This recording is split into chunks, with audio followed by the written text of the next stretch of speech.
O Marinheiro de Amsterdã, escrito por Guilherme Apollinaire, traduzido por Paulo Soriano.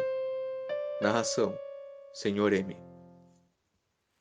O brigue holandês Alkmaar retornava de Java carregado de especiarias e outros gêneros preciosos.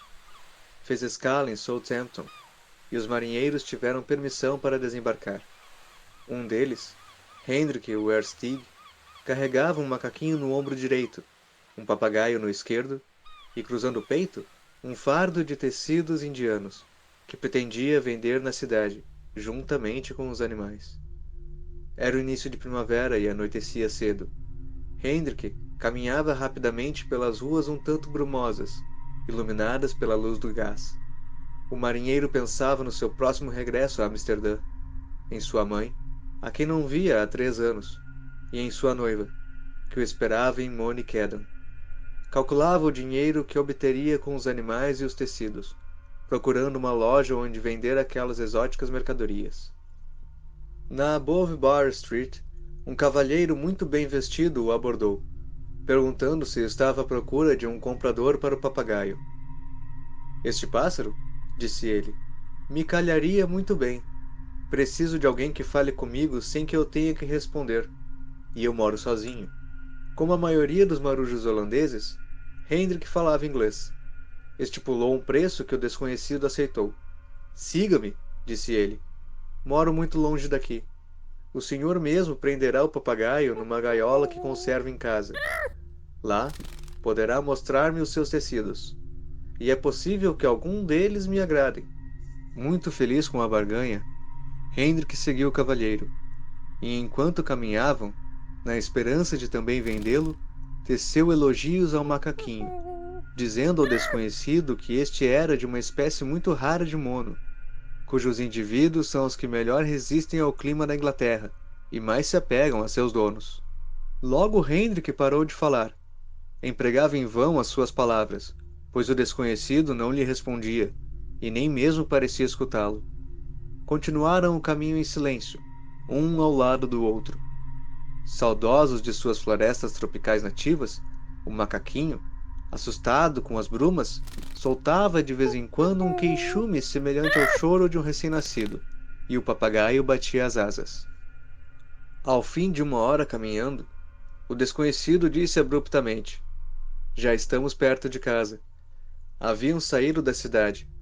Grandes parques cercados por grades margeavam o caminho.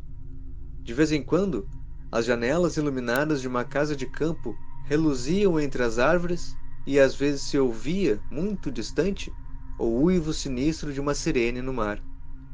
O desconhecido deteve-se diante de uma grade. Tirou do bolso um molho de chaves e abriu o portão.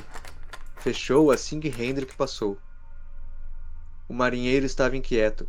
Distinguia apenas, no fundo do jardim, uma casinha de boa aparência, mas cujas persianas fechadas não deixavam perpassar luz alguma. O desconhecido silencioso, o chalé sem vida, tudo aquilo era deveras lúgubre, mas Hendrik se lembrou de que o desconhecido vivia sozinho. É um homem excêntrico, pensou, e como um marinheiro holandês, não é suficientemente rico para ser atraído a um assalto. Envergonhou-se de seu momento de ansiedade. "Se tem fósforos, ilumine-me", disse o desconhecido, introduzindo uma chave na fechadura da porta do chalé. O marinheiro obedeceu. Quando entraram, o desconhecido trouxe uma lamparina, que prontamente iluminou uma sala mobiliada com bom gosto. Hendrik Werstig estava completamente tranquilo. Já alimentava a esperança de que o seu estranho companheiro lhe comprasse uma boa parte de seus tecidos. O desconhecido que havia deixado a sala retornou com uma gaiola. "Põe aqui o seu papagaio", disse ele. "Não o porei num puleiro até que ele esteja domesticado e saiba falar o que eu queira que ele fale."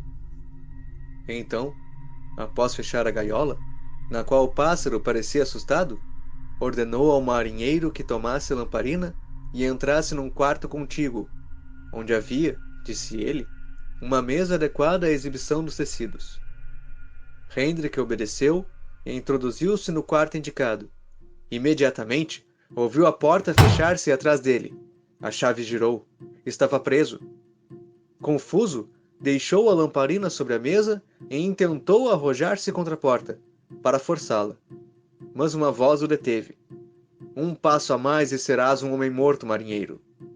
Erguendo a cabeça, Hendrik viu, por uma claraboia que não notara antes, o cano de um revólver apontado para ele. Aterrorizado, parou. Impossível lutar. Sua faca não lhe podia ser útil em tais circunstâncias. Ouça-me, disse o desconhecido, e obedeça.